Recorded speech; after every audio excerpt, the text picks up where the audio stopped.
Est-ce qu'il y a des gens qui veulent chanter les louanges de Dieu à jamais en dépit de tout? Est-ce que tu peux acclamer le Seigneur sur cette contrats ce matin? On peut s'asseoir dans la maison du Seigneur.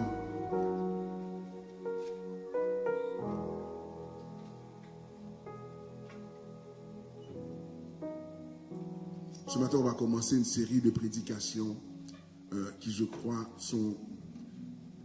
qui vont en lien avec tout ce qu'on fait depuis 2-3 mois à l'église. Cette première série de prédications-là, je l'ai reçue vers la fin du mois de décembre, et je savais où on devait aller. Je vous invite à prendre vos Bibles. On est dans le livre d'Éphésiens, chapitre 5, versets 15, 16 et 17. C'est là que nous ferons la lecture de ce matin. Éphésiens chapitre 5, versets 15, 16 et 17.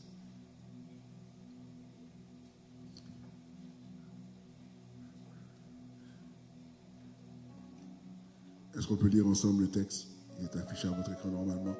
On va le lire ensemble. Je veux que lorsque tu lis, tu réalises que ce que tu vas lire est une éducation directe du Seigneur pour toi. Est-ce que tu m'as entendu? Je vais répéter. Ce que tu vas lire, ce n'est pas juste un texte qu'on lit pour faire cute, ce n'est pas pour être religieux, mais ce texte-là est lourd de sens. On va le développer pendant les prochaines semaines par la grâce de Dieu. Est-ce qu'on peut lire ensemble? 1, 2, 3, lisons.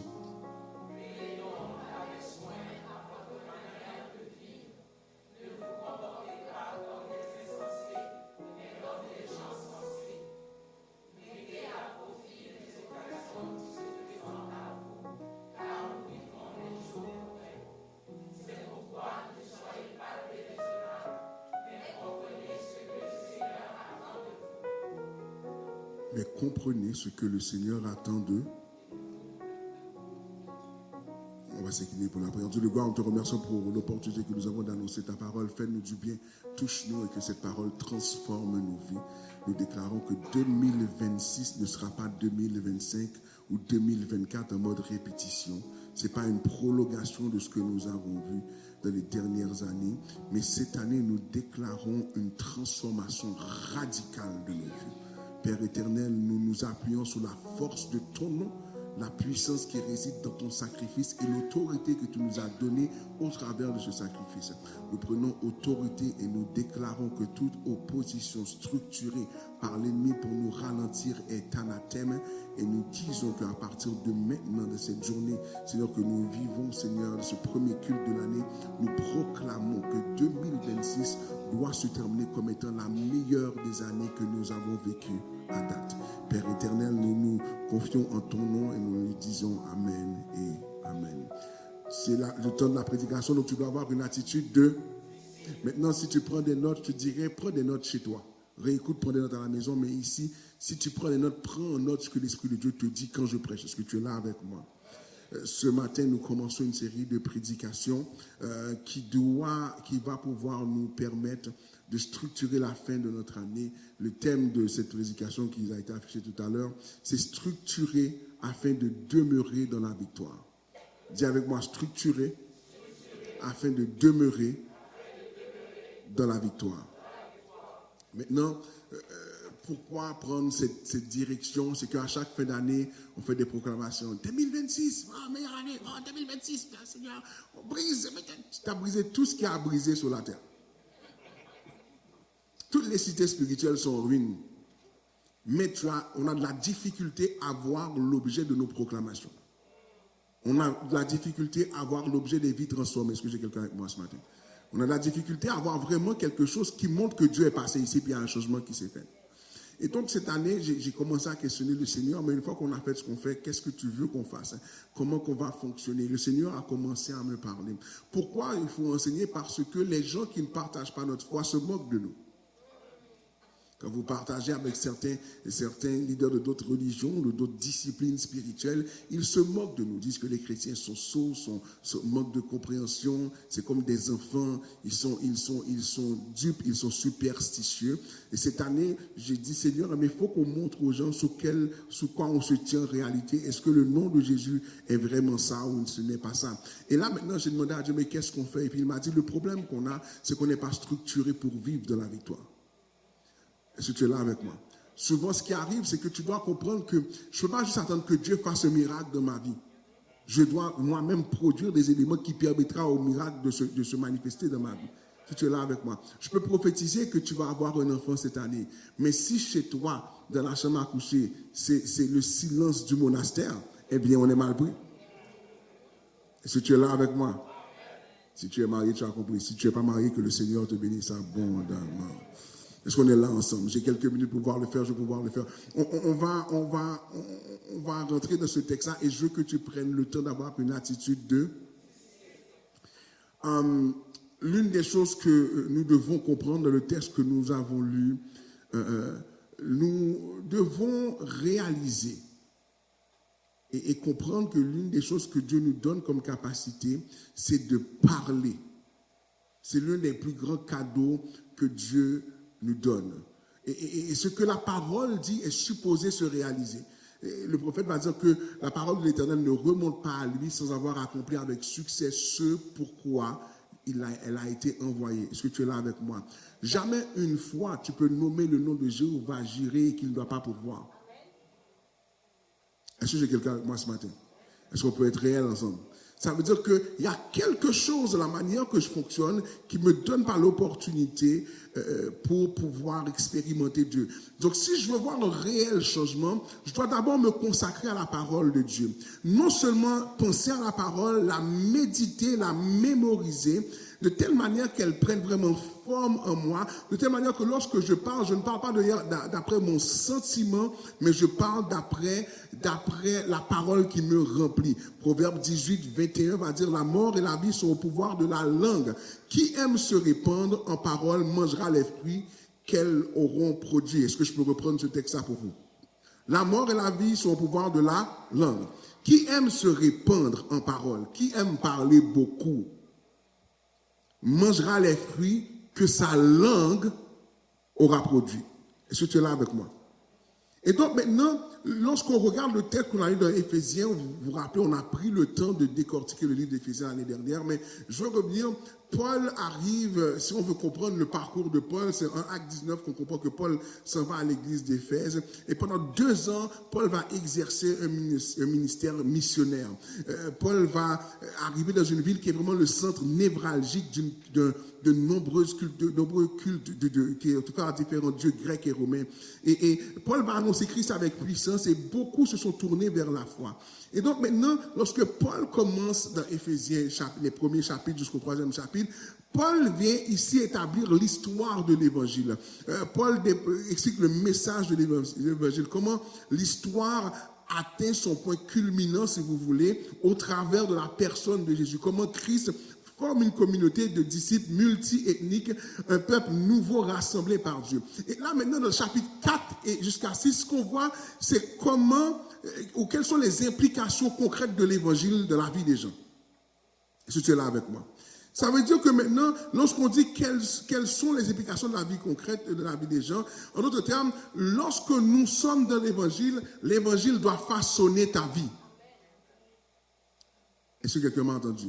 Ça veut dire que l'évangile, ce n'est pas une religion, c'est une manière de penser. Est-ce que tu es là avec moi? C'est pour ça que vous allez voir des gens qui appliquent les règles de la parole de Dieu et vont développer une vie vraiment extraordinaire. Et puis ils vont comprendre des principes parce que ce n'est pas simplement en appliquant les règles, mais ces règles-là ont transformé leur manière de comprendre et d'interpréter ce qu'ils vivent. Est-ce que l'Église m'entend? Donc, vous devez comprendre absolument que lorsqu'on regarde Éphésiens, Paul ici nous donne en réalité une démonstration de à quoi devrait ressembler ta vie si l'Évangile est vraiment un point d'ancrage dans ta vie. Est-ce que tu es là avec moi? Et donc maintenant, lorsque Paul commence à nous parler, dans Éphésiens chapitre 4 à 6, on comprend que Paul nous dit que l'évangile doit transformer notre vie personnelle, notre vie communautaire, notre vie familiale. L'évangile doit conditionner toute ta manière d'être. Tu ne peux pas réagir comme tout le monde à cause de l'évangile. Est-ce que quelqu'un m'entend? Tu ne peux pas gérer tes finances comme tout le monde à cause de l'évangile. Tu ne peux pas, certains d'entre vous qui n'êtes pas appelés à être employés mais entrepreneurs, tant que tu n'es pas dans ta chaise que tu devrais être, tu vas souffrir. Et certains d'entre vous qui ne devraient pas être entrepreneurs, qui devraient être employés, tant que tu vas essayer d'être Superman dans l'entrepreneuriat, tu vas souffrir. Est-ce que tu es là avec moi? Donc, on doit comprendre que l'évangile vient régir notre manière de comprendre comment on approche la vie. Il est donc important de comprendre que maintenant, c'est cet évangile qui nous permet de rester et de demeurer dans la victoire. D'abord, ma structure de vie va s'organiser autour de l'évangile, pas avec l'évangile. Laisse-moi reculer 2 secondes. Ma vie n'est pas avec l'évangile. Ça veut dire que je me lève le matin et puis je prie pour bénir ma journée. Non, ma journée commence au travers de la parole de Dieu. C'est pour ça qu'elle est au centre de ma vie, de telle manière que maintenant ma structure commence par la parole de Dieu. En Israël, si vous regardez, les tribus étaient établies autour du tabernacle. Parce que c'était l'élément central de leur vie. Est-ce que j'ai quelqu'un avec moi ce matin? Pour plusieurs d'entre vous, vous traitez la parole de Dieu comme étant un autre système de pensée. Un tel fait du yoga, l'autre prend du weed, moi je prie. Si tu es là avec moi, dis cette année ça va changer. Déclare-le bien, dis cette année ça va changer. Donc nous retournons. L'évangile doit influencer notre manière de vivre personnellement dans la communauté et dans la famille. Maintenant retournons au texte que nous avons ce matin. Reprenons le texte du début et je veux qu'on regarde maintenant au verset 15. Ça dit, veillez donc avec soin à votre manière de vivre et par la suite, ne vous comportez pas comme des insensés, mais comme des gens sensés. Puis après, ça dit, mettez à profit les occasions qui se présentent à vous, car nous vivons des jours mauvais. Dis des jours mauvais. Dis des jours mauvais. Dis des jours mauvais. Donc je dis que l'évangile doit transformer notre manière de vivre. Maintenant, lorsque le texte nous parle, la première chose, si tu veux pouvoir structurer ta vie ce matin, tu dois faire un meilleur usage du temps que Dieu te donne. Si tu m'entends, tu dois faire un meilleur usage du temps que Dieu te donne. Retournons au texte quelques secondes. Il va dire que ne vous comportez pas comme des insensés, mais comme des gens sensés, donc qui ont du sens. Si tu es là avec moi, mettez à profit les occasions qui se présentent à vous, car nous vivons des jours mauvais. Verset 17, c'est pourquoi ne soyez pas déraisonnables, mais comprenez ce que le Seigneur attend de vous. Lorsque Dieu te donne une parole prophétique pour ta vie, lorsque tu sens que Dieu t'a parlé, tu dois comprendre que l'une des premières choses que Dieu veut que tu comprennes, c'est qu'il a des attentes envers toi.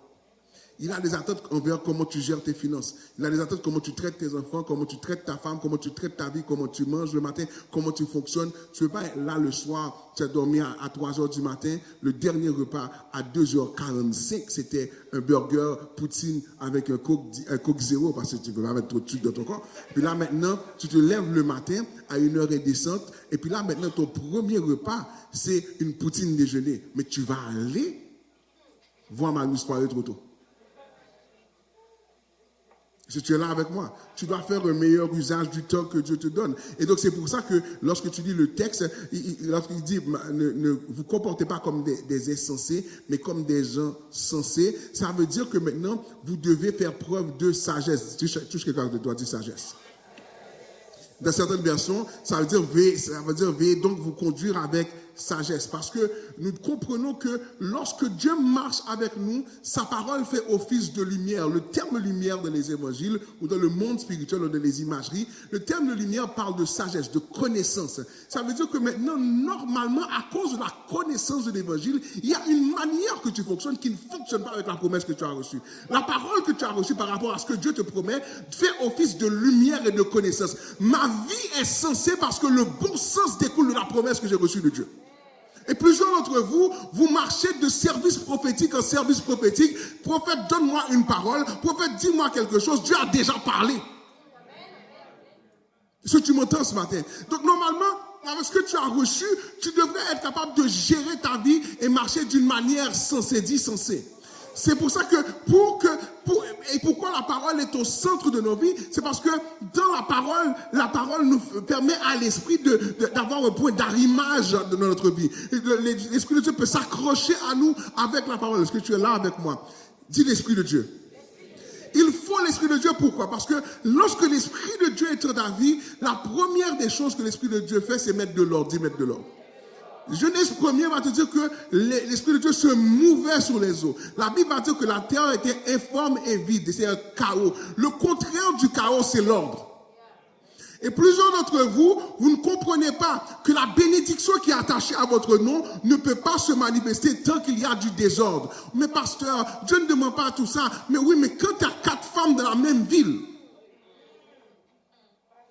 puis là vous êtes sur Facebook, or we dating the same man, la bénédiction ne peut pas s'attacher à toi. C'est la première fois que l'église soit bénie. Si tu es là avec moi. Tu ne peux pas être un homme, tu ne peux pas être une femme de Dieu et puis tu dis, oh oui, Seigneur, bénis-moi, et tu traites ton mari comme un serviteur de la maison. Est-ce que l'église m'entend ce matin? Il faut de l'ordre pour que l'Esprit de Dieu puisse manifester sa bénédiction. Tu ne peux pas dire à Dieu, bénis mes finances. Et puis non, moi pasteur, je ne peux pas donner ma dîme, tu sais. Parce que, tu sais, c'est mal pris. Mais je sais, la Bible a dit ça, mais Dieu me comprend. Parfait, Dieu te comprend, ça ne me regarde pas. C'est Dieu et toi. Mais après ça, Louis, Gucci, et Prada, Balenciaga, et plein de noms que je ne peux même pas prononcer. Hermès, et TMS, Grand Hermès, je ne sais pas trop quoi. Tu es dans tous les magasins. Tu n'as pas d'économie. Il te reste 20 ans avant ton chèque de pension. Tu ne sais même pas si tu auras pension au Canada dans 20 ans. Et puis, tu n'as pas d'économie. Mais Dieu bénis-moi. Il n'y a pas d'ordre. Oh Seigneur, fait que l'église brille dans la ville, mais vous ne prenez pas soin des pauvres, il n'y a pas d'ordre. Oh Seigneur, moi cette année, ça va être ma meilleure année, mais tu dois avoir de l'ordre. La première chose que Dieu fait, lorsqu'il rentre en contact avec une réalité qui est sans ordre, qu'il veut bénir, il met de l'ordre. Si tu es là avec moi, dis cette année, je dois avoir de l'ordre. Dis cette année, je dois avoir de l'ordre. Dis cette année, je dois avoir de l'ordre. Parce que Dieu ne peut pas communiquer la lumière de sa parole dans un endroit qui est chaotique.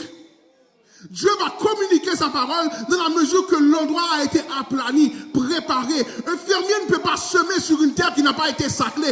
D'abord, il doit remuer la terre pour la préparer pour recevoir la semence. Plusieurs d'entre vous veulent le miracle, mais ta terre est encore aride. Tu as le même état que lorsque tu as commencé dans l'évangile. Pourtant, l'Esprit de Dieu essaie de te changer pour pouvoir te bénir. C'est pour ça que tu vis le brisement.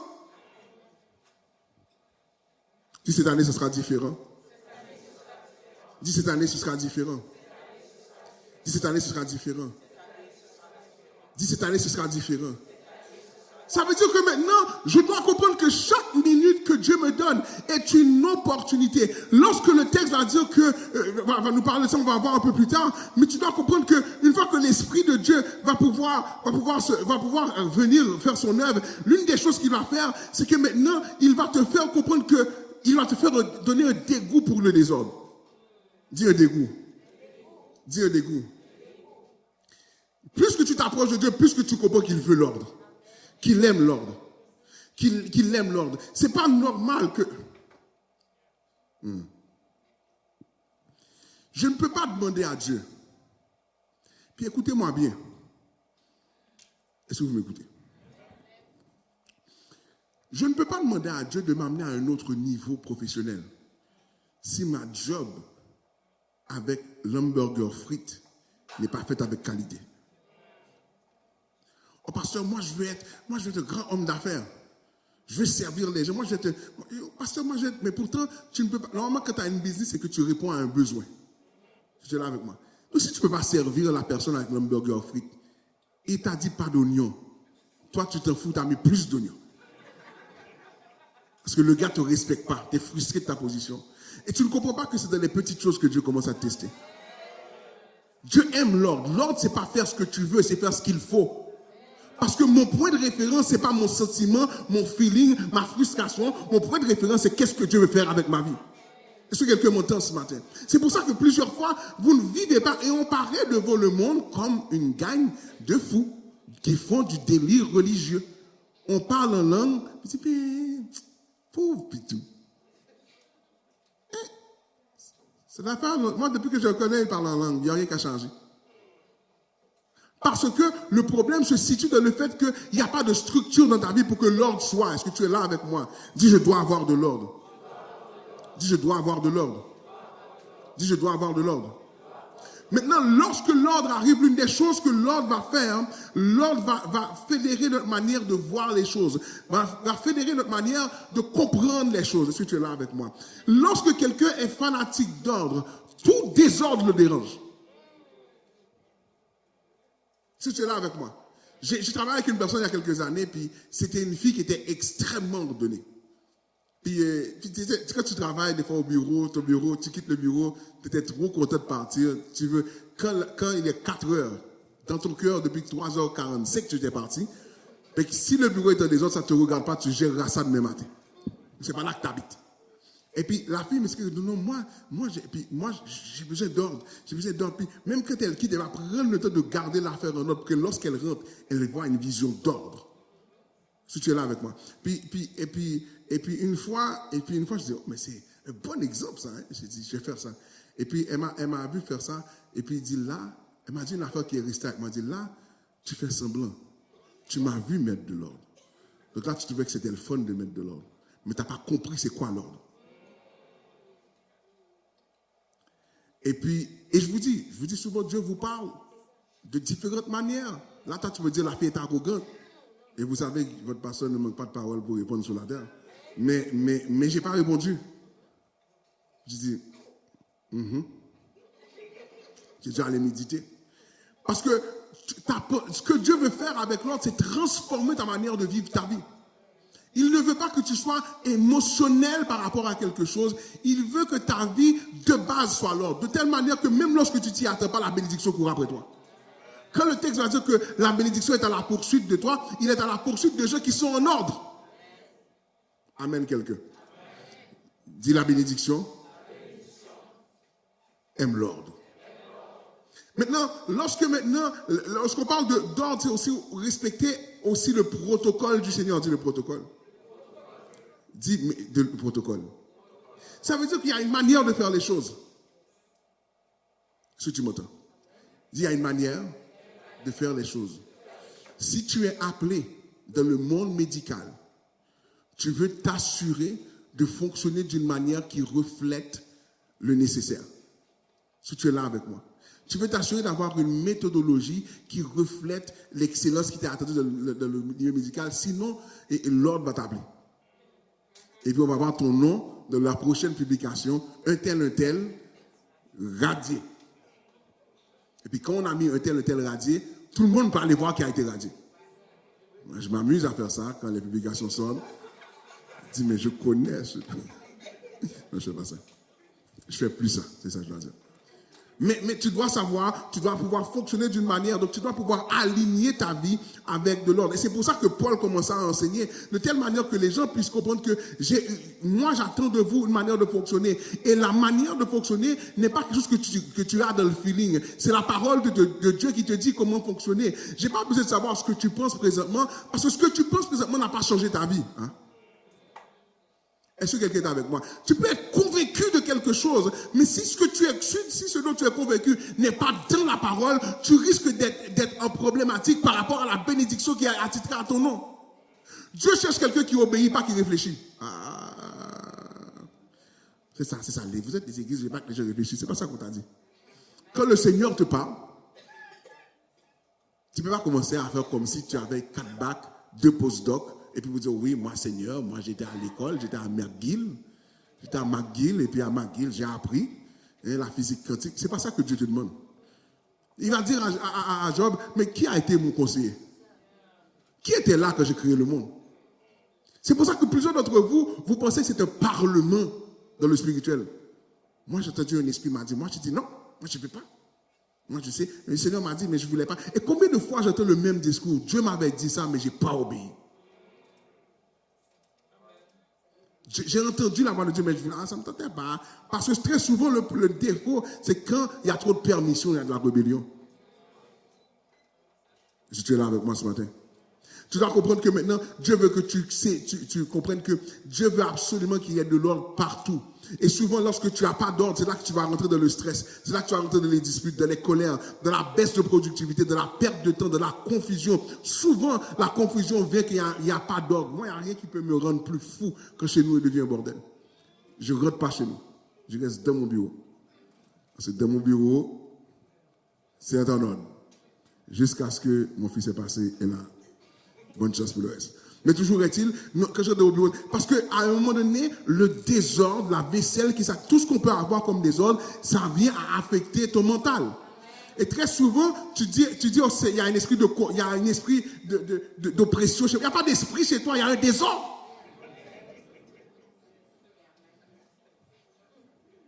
Si tu es là avec moi, des fois, il n'y a pas d'esprit, c'est toi. Achète feu brise, passe la mop, ah ouais.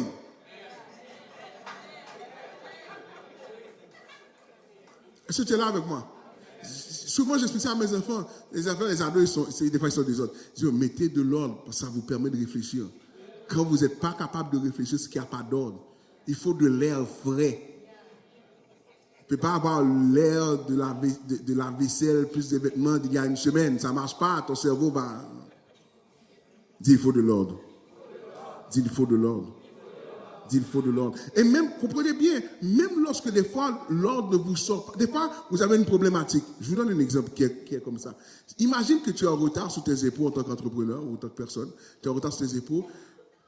Fais le premier pas. Fais un arrangement. Ça va te donner la paix.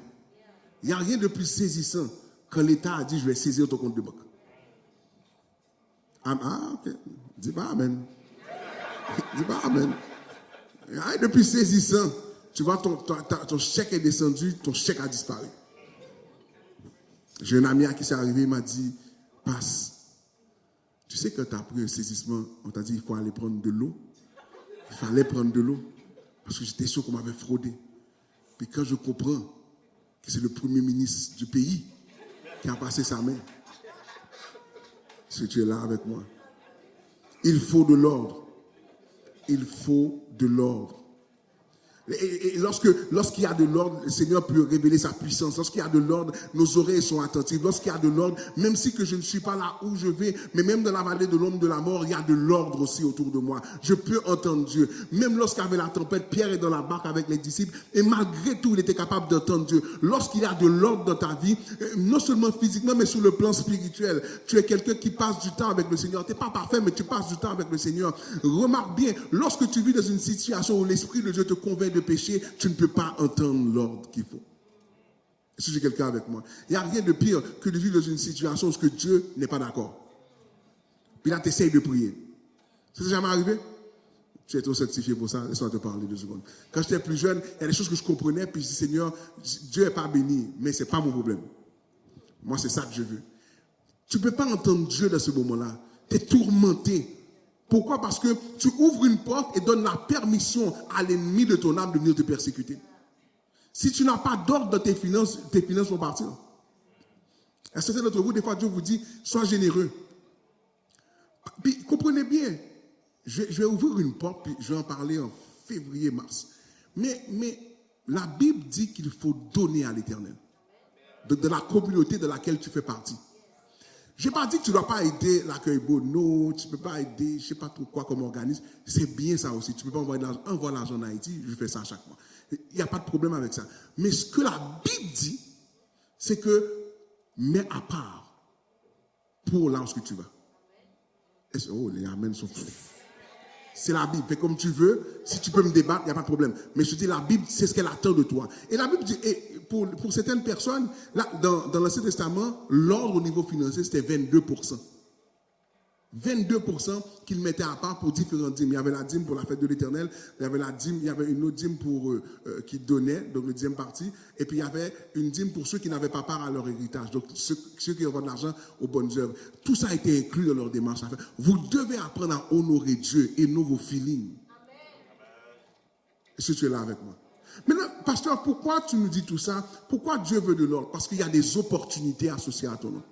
Reprenons le texte que nous avons lu. Est-ce qu'on peut aller dans le texte cette année?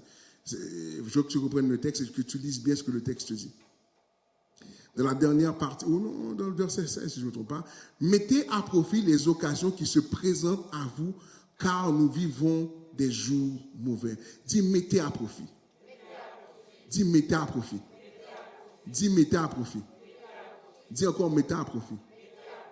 Maintenant, la réalité, l'urgence, pourquoi que Paul disait, c'est que les jours sont mauvais. Les jours sont mauvais veut dire qu'il y a plein de choses qui se passent. C'est le contexte spirituel, c'est le contexte moral. Il est troublé, il est confus. Ce week-end, on a vu Trump rentrer dans un pays, prendre un président, qu'il soit croche ou pas croche, c'est une autre question. Mais il est parti et il a kidnappé le monsieur. C'est pas. Et puis, est-ce que je peux ouvrir une page médiatique 30 secondes? Chers amis, imagine chez toi, tu es chez toi avec ton mari, ton oncle, ton grand-papa, et puis un autre monsieur rentre chez toi avec ses amis, il prend ton mari et dit, ok, il est coupable, on va le déporter. Et puis il dit chez toi, maintenant, c'est moi qui va diriger chez toi.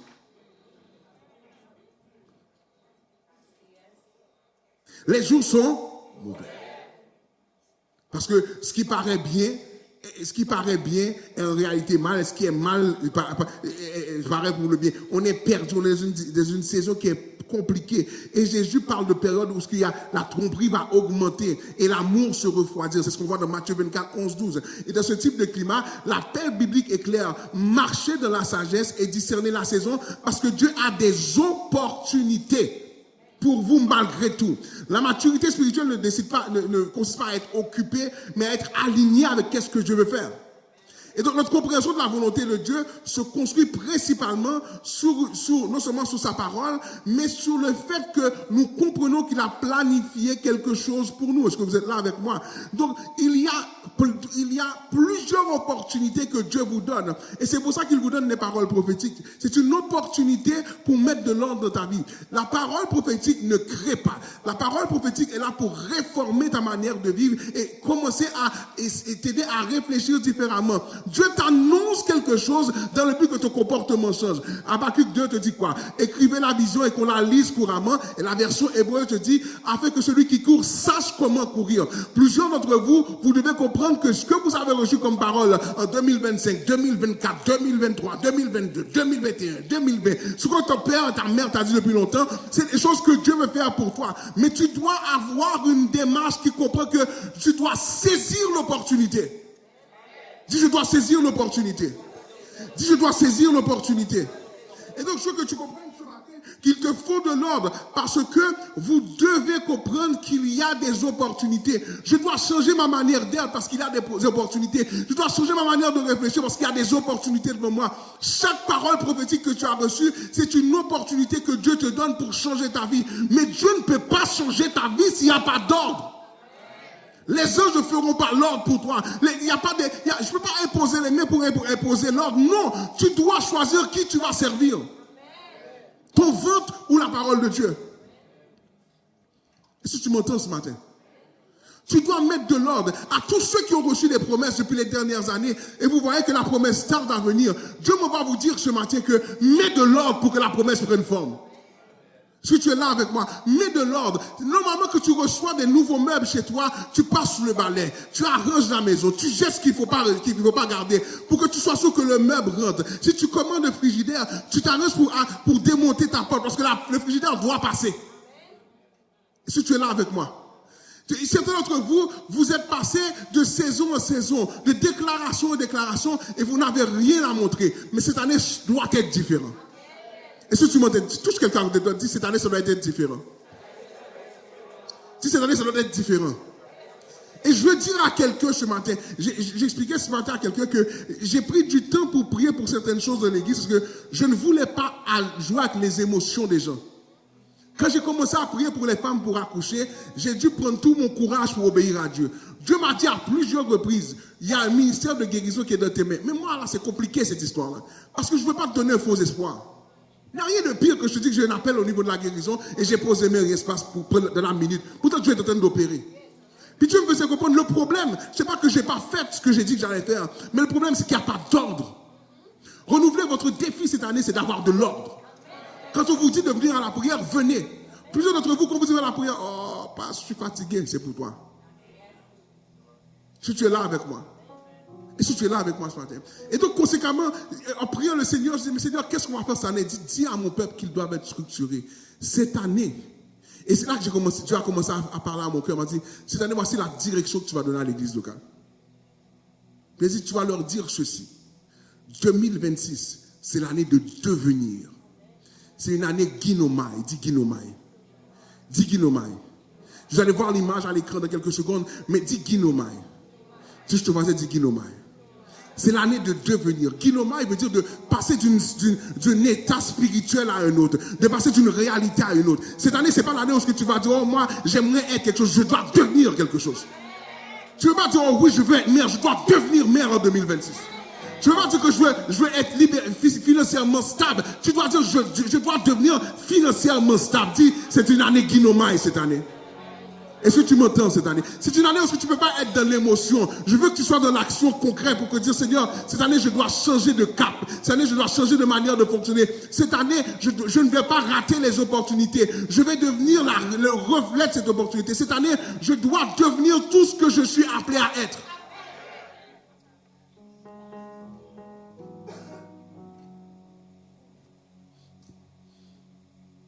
Cette année, puis comprenez bien, il y a certains d'entre vous qui vont comprendre, ça va décliquer. Mais plusieurs d'entre vous allez faire l'erreur si vous ne vous changez pas, si vous ne changez pas l'attitude de passer à côté d'une opportunité. Est-ce que l'église m'entend ce matin? Ça veut dire que si tu es là ce matin, je ne crois pas que c'est par hasard. Ça veut dire que même que tu sois membre de l'Assemblée ou pas, je pense que c'est une année où tu dois devenir. C'est l'année de devenir. Ne commence pas cette année en disant que oui, mais Seigneur, je te fais confiance. Puis pendant les 2 premières semaines, tu vas prier, puis la 3e semaine, on t'a perdu. Il va y avoir études bibliques, sois là. Parce que tu ne peux pas devenir si la parole ne s'incarne pas en toi. C'est la parole qui te donne le miroir, le reflet de à quoi tu dois ressembler. Est-ce que l'église m'entend ce matin? Toi qui es célibataire, c'est l'année que tu dois devenir un couple. Il y a 4 amens, mais ce n'est pas grave. Si ton mariage est chaotique, c'est l'année où ton mariage va devenir extraordinaire. Cette année, tu t'es là et tu dis, oh, mais financièrement, ça va pas. Cette année, ça va être l'année où financièrement, tu deviens bien. Pas pour que tu puisses montrer que tu as acheté une perruque à $4,000 ou acheter les Jordan à $7,500. Ce n'est pas ça qu'on t'a dit. Mais tu dois devenir cette bénédiction. Quand tu regardes dans la Bible les hommes qui sont et les femmes qui sont bénis, tu ne vois pas qu'ils te montrent on va te parler qu'est-ce qu'ils ont. Mais tu remarqueras que ce que la Bible décrit, ce sont des actifs. La Bible ne décrit pas les Air Jordan de l'époque. Tu n'as pas un texte qui dit, oh, les sandales en peau de mouton soufflé pour la légèreté des pieds. Pendant la nuit, ça te garde chaud, le jour, ça rafraîchit. Non, il n'y avait pas ça. On te parle d'Abraham qui avait des troupeaux, qui avait des béliers, qui avait des brebis, qui avait toutes sortes de choses, qui ont des actifs. C'est l'année où tu dois avoir des actifs. Est-ce que l'église m'entend? C'est l'année où vous ne pouvez pas être simplement des gens qui écoutent la parole, mais vous devez incarner la parole.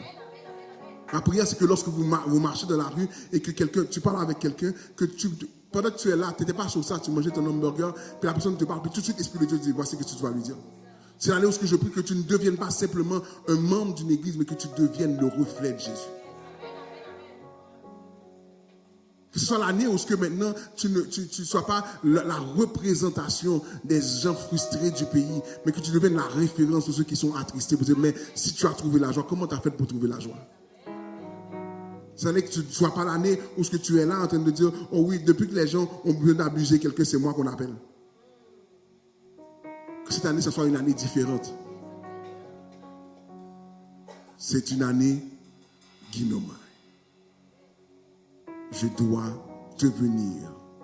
Et si tu regardes le visuel, ça dit, tu dois devenir, puis il y a 3 petits points, il n'y a rien qui t'écrit après. Je ne sais pas à quoi tu es appelé à devenir, mais mets de l'ordre. Mets de l'ordre. Tu es frustré depuis des années, mets de l'ordre. Il y a des choses en 2025 que tu n'as pas aimé, mets de l'ordre.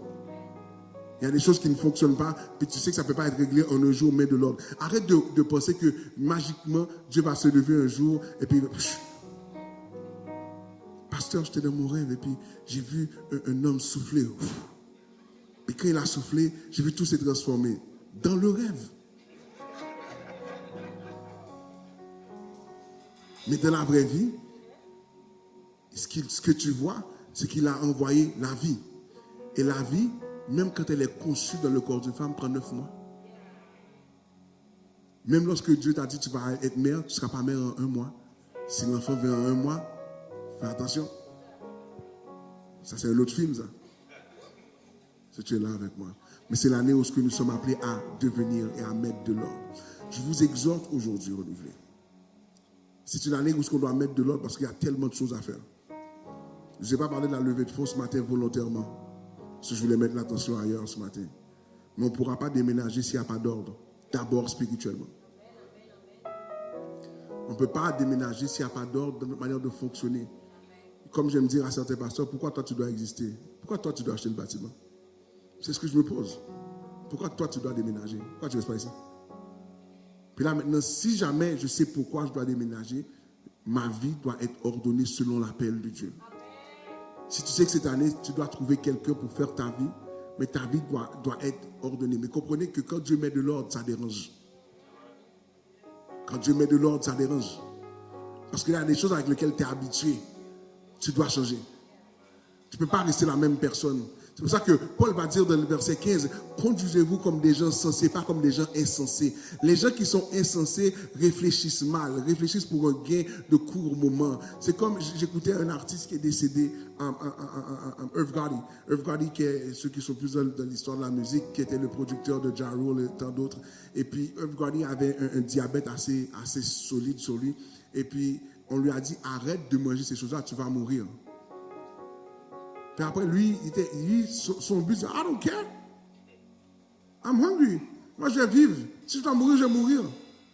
Et puis, pendant qu'il a dit ça, juste quelques mois avant, du jour au lendemain, il part. Parce que tu vivais comme un insensé. Plusieurs d'entre vous vivez votre mariage comme des insensés. Plusieurs d'entre vous vivez votre vie comme cette année, c'est l'année où tu dois mettre de l'ordre. Il faut de l'ordre. Il faut de l'ordre. Il y a des bénédictions qui sont déjà accordées. On n'a pas besoin de prier pour ça, mais il faut de l'ordre. Mais de l'ordre, ça va te coûter un prix. C'est d'entre vous qui est clopant dans l'évangile. Le pasteur, je ne viens pas parce qu'il n'y a pas de parking. All right? J'aimerais bien qu'il y ait tout le parking du monde, mais tu veux que je fasse quoi? Même quand on va déménager, pasteur, j'étais fatigué. C'est pas de ma faute, pasteur. Hier soir, j'ai dormi tard, etc. Non. Tu auras toujours une raison pour rester dans le désordre. Puis ce que tu fais, quand il y a trop de désordre, tu crées une réponse humaine à une situation spirituelle. Tu passes pendant quelques jours, tu retombes quelques jours plus tard. Parce qu'il n'y a pas d'ordre. L'ordre est d'abord axé sur la parole de Dieu. Cette parole de Dieu change ta perspective, ta manière de voir. Elle génère toutes sortes de sentiments. Elle te fait avoir un dégoût pour le désordre. Et à partir de là, tu peux saisir l'opportunité. La question qui te reste ce matin, quelle opportunité que Dieu te donne auquel tu es en train de passer à côté? Quelle est l'opportunité que Dieu a devant toi présentement que tu passes à côté? Ce matin, il y a une opportunité pour toi. On va se mettre debout, on va terminer.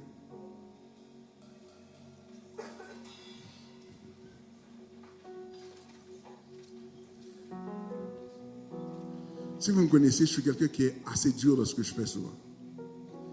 Je ne négocie pas ce que Dieu me donne. Sous aucun prétexte. Quand je vous dis sous aucun prétexte, là, on peut dire si vous ne me connaissez pas, tu vas dire que j'exagère. Mais c'est moi qui sais ce que je porte. C'est à moi que Dieu a parlé.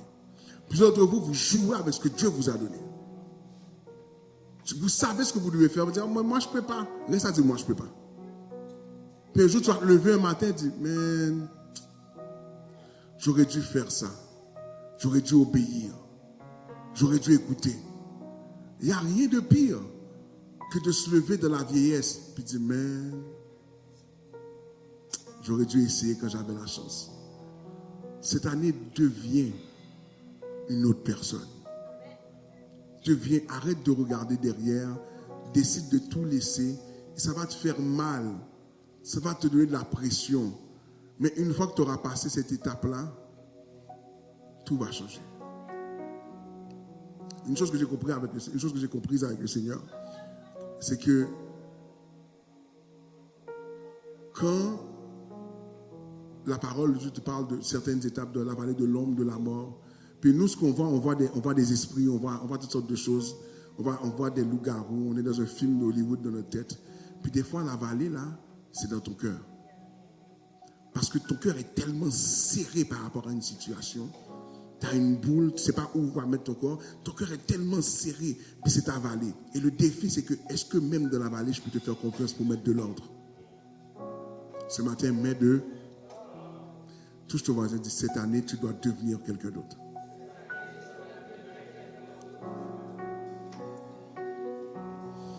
On va prier ensemble.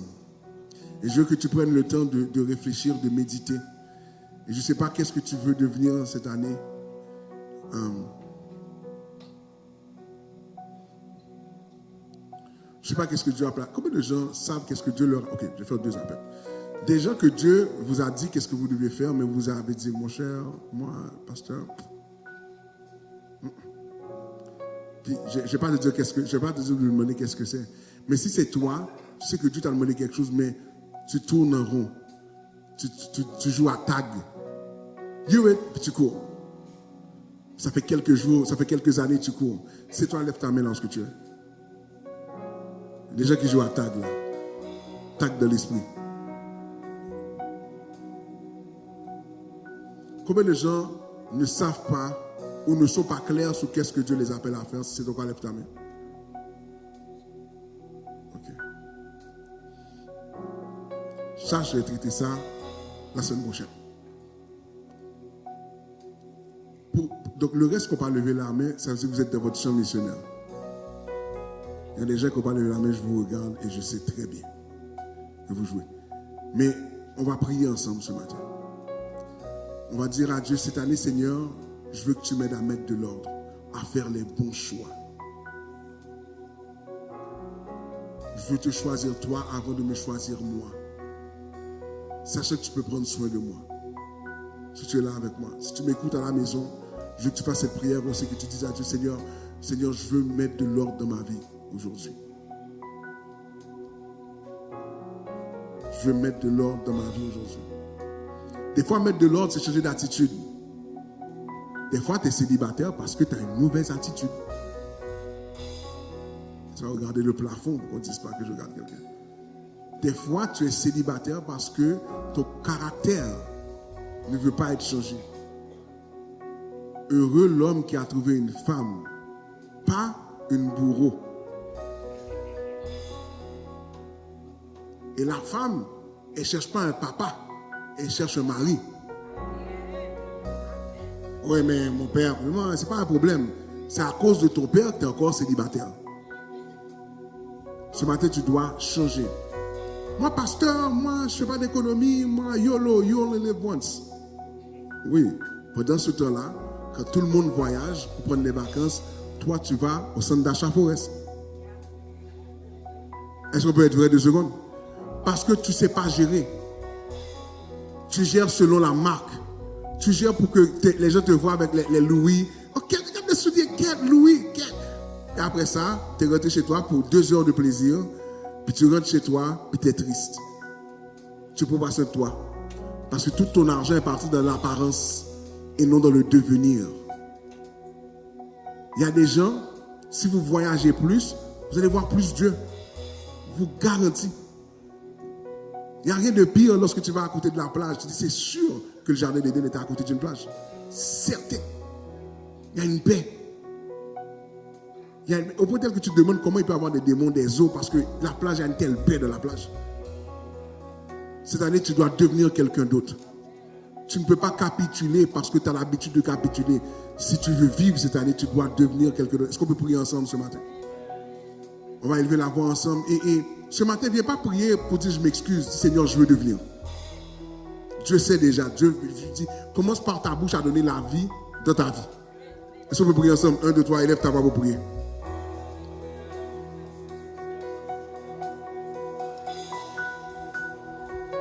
Dieu puissant, Dieu de gloire, nous venons devant ta face, nous t'élevons.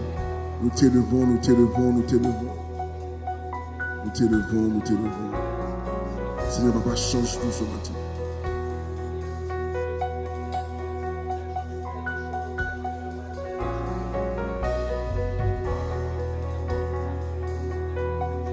Au nom de Jésus. Seigneur, touche-nous.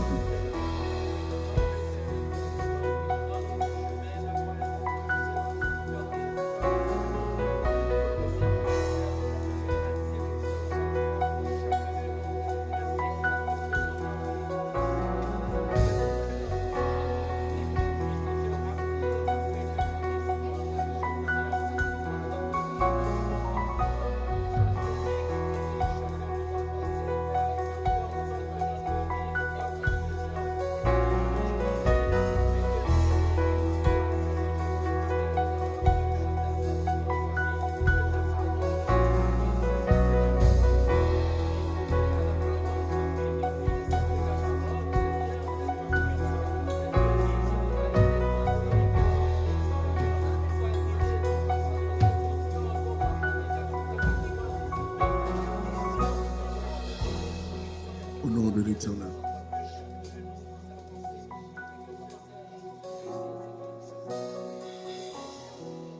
Disons ensemble, béni soit l'Éternel. Je vais demander à l'Église de faire quelque chose. Ok? Je veux que l'Église me donne les 3 prochains mois pour faire quelque chose. Je m'explique. Je vais vous demander d'être présent à la prière, de participer dans les différentes opportunités de prière. Je vais vous demander d'être là aux études bibliques. Faites l'effort. Pas juste comme... Il y a un groupe de 30-40 qui sont toujours là. Mais la balance, je voudrais que vous soyez là. Je vais faire un test avec vous. Si qu'au bout de ces 90 jours-là, votre vie n'a pas changé totalement. Comme la juge Brigitte qui a dit Amen, juge Brigitte qui va recevoir peut-être. Mais je veux qu'on fasse quelque chose d'extraordinaire ce matin. Qu'on fasse un engagement. Maintenant, si tu n'as pas d'église locale, ce matin, ça fait longtemps que je n'ai pas répété ça, mais si tu n'as pas d'église locale, tu te cherches une église locale, juste viens ici pendant 3 mois. Je ne demande pas de remplir la fiche de membre, rien. Juste viens ici pendant 3 mois. Juste fais l'effort pendant 3 mois. Suis qu'est-ce qu'on va faire pendant 3 mois. À tous ceux qui sont là, je crois que dans 90 jours, ce qui nous amènerait presque à Pâques, vous allez voir vos vies être transformées carrément. De la mesure que vous mettiez de l'ordre dans vos vies. Maintenant, si tu n'as pas eu l'opportunité de prendre, d'aller voir les déclarations, je t'invite à aller les retélécharger sur la plateforme qu'on avait pour les 30 jours de prière. Tu peux aller chercher les 30 jours. Si vous êtes déjà moins technologique, pour les personnes plus âgées, vous voulez une version papier, il y a une version papier qui vous attend à l'extérieur. Si vous voulez être connecté aux différentes activités que l'Église va faire, vous pouvez voir une des diacres, les diaconesses à l'extérieur. Pour mettre votre nom, on vous enverra les informations pour pouvoir avancer. Mais cette année, je ne sais pas pour toi, je ne sais pas pour personne d'autre, mais c'est pour moi seulement. Je ne vais pas attendre la fin de l'année pour célébrer. Il faut que même avant que j'arrive à la moitié de l'année, je vois l'œuvre de ma semence. Ça, je parle pour moi, ça c'est ma foi. C'est moi qui sais ce que je veux dans les mains de Dieu. C'est moi qui sais. Et c'est pour ça que plusieurs d'entre vous, je ne peux pas faire plus pour vous autre que de vous enseigner. C'est vous qui portez votre rêve en vous. C'est vous qui savez ce que vous voulez. Il y a certains d'entre vous, qu'est-ce qui t'empêcherait, pendant que tu es célibataire là, que tu trouves Boaz la semaine prochaine, qu'on se marie en août? Qu'est-ce qui empêcherait? Rien. Pasteur, j'aime ça prendre mon temps. Je n'ai rien contre prendre ton temps. Mais si Boaz est là, à la bonne adresse, prends ton temps en cheminant. Il y avait une soeur qui était ici, elle m'a dit, moi, pasteur, moi, je n'ai pas besoin d'aimer la personne pour me marier la personne. Je crois que si Dieu m'envoie quelqu'un, c'est la bonne personne. Puis j'ai regardé la fille, je dis, mais, t'as la foi. Je dis, non, pasteur, moi je crois, c'est comme ça que Dieu va le faire. Et puis tu sais qu'elle m'a réécrit en fin d'année. Elle dit, pasteur, j'ai trouvé, on se marie là. On se marie quand? On se marie dans 2 mois. Là, monter en France, se marier, les retourner. Là, elle dit, ça va bien, on est en amour, le Seigneur a fait. C'est sûr qu'on apprend assez, parce qu'effectivement, c'est pour ça que tu ne peux pas être en concubinage, parce que ça va plus marcher. C'est l'investissement dans le maintenant qui fait que tu comprends. Combien de gens ont consommé le gâteau avant, sont restés plus tristes après? J'ai arrêté là. Que Dieu vous fasse grâce. Mettez deux. Maintenant, quand tu quittes ici, je t'ai dit de me donner les 3 mois et fais l'effort. Je vais faire tout ce que je peux pour rendre les choses accessibles. Tout ce que je vous demande, c'est votre participation. Je sais qu'il y en a que c'est difficile de rentrer, de quitter de la maison, partir. Plusieurs d'entre nous, on est en couronne un peu plus nord, c'est difficile, des fois on est fatigué, il n'y a pas de problème. Je vais faire tout ce que je peux, ça c'est mon engagement avec vous. Je vais rendre l'évangile disponible comme jamais j'ai fait dans le passé, enseignement et tout, mais soyez présents. Est-ce que vous êtes là avec moi? Je pense que je fais ça dans le vide. Puis je vois j'ai plus de gens qui viennent de l'extérieur pour dire, oh pasteur, on a été bénis que vous. Est-ce qu'on est là avec moi? Quand tu quittes ici, tu vas te prendre un cahier. Tu dois avoir déjà une demi-douzaine de cahiers chez toi d'ailleurs. Amen. Le nombre de cahiers qu'on a de cette église-là, il y a des cahiers chez toi. Va prendre un cahier. Puis tu vas écrire Guinomai. C'est-à-dire, Seigneur, cette année, je deviens prospère. Je deviens une femme guérie, un homme guéri, émotionnellement guéri, psychologiquement guéri. Je deviens une personne qui ne vit pas de la peur. Je deviens une personne libre du passé. Je ne sais pas qu'est-ce que tu vas devenir cette année, mais cette année, deviens cette personne. Deviens cette personne. Cette année, tu ne vas pas rester derrière pour dire, oh Seigneur, je prie. Tu ne vas pas prier, tu vas agir d'abord et avant tout.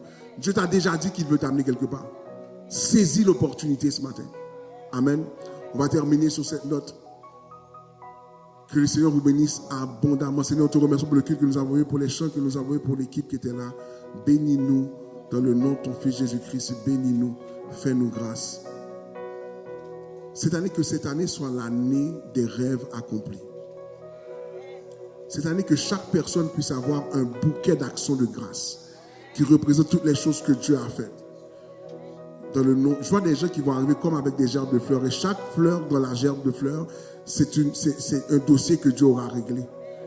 C'est un dossier qu'on va régler. Michel, mets ça dans les notes. Dans le week-end de Pâques, le dimanche de Pâques, je veux que ça soit une action de grâce. Ok? Je veux que ça soit une action de grâce. Ce dimanche, il y aura baptême, mais je veux que ça soit une action de grâce. Puis, chaque personne va venir avec un bouquet de fleurs. Non, on va trouver ça plus économique. Parce que les bouquets de fleurs, ça ne va rien faire après. Dans le même week-end d'action de grâce, tu vas venir avec soit des denrées non périssables, ou soit des vêtements à donner. De telle manière que ton action de grâce pourra bénir d'autres personnes. Est-ce que tu m'entends? Viens pas avec quelque chose si tu n'as rien eu. Garde-le. Mais je veux que tu travailles et que ton action de grâce soit le reflet de qu'est-ce que tu as reçu du Seigneur. Si tu as été béni, tu dis, ok, je vais acheter pour $600 de marché, de trucs non périssables, j'achète pour $600 pour montrer au Seigneur. Mais cette année, on va faire un geste qui va montrer que Dieu, on marche avec toi. Et tu as marché avec nous.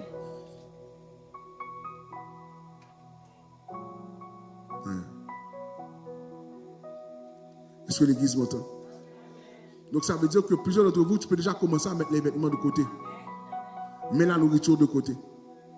Puis il faut que l'église soit inondée. Il faut qu'on dise aux organismes, il faut passer vite parce qu'il n'y a pas, même nous on ne peut pas rentrer facilement. Il faut faire ça vite. Est-ce qu'on est là? C'est ce que j'aurais voulu, c'est que tout le lobby soit rempli. Que tu dois passer par les portes de côté pour entrer dans le sanctuaire. Tellement que ton action de grâce a rempli le lieu. Est-ce que l'église m'entend? 3 mois. Pâques, tu tombes quelle année? Tu tombes quelle date cette année? 5 ans? Ça veut dire le 5 avril, c'est Pâques. Ça veut dire que d'ici à Pâques, on va travailler dans l'esprit. On a 3 ou 4 convocations. Mais le dimanche de Pâques, c'est action de grâce. Ce qu'on a entendu. Ça veut dire que, je risque même de donner un thème de couleur. Mais action de grâce. Ça veut dire que vous allez vous habiller sur votre 36. Donc, messieurs, allez voir Boris pour les costumes. Mesdames, allez voir ça, allez voir Tacha. Tacha, il faut coudre pendant jusqu'à avril. C'est Tacha peut coudre des vêtements. Ça veut dire qu'il faut aller voir les gens pour aller faire les choses. Mais je veux que tu arrives de ton action de grâce comme quelqu'un qui vient célébrer. Est-ce que tu m'entends? Tu vas arriver avec le nécessaire pour faire ça. J'ai tout dit pour ce matin. Que le Seigneur vous garde, vous bénisse. Aujourd'hui, c'est dimanche. Célébrez la vie que Dieu vous donne et le devenir qui vous habite. Que le Seigneur vous bénisse abondamment. On se revoit bientôt.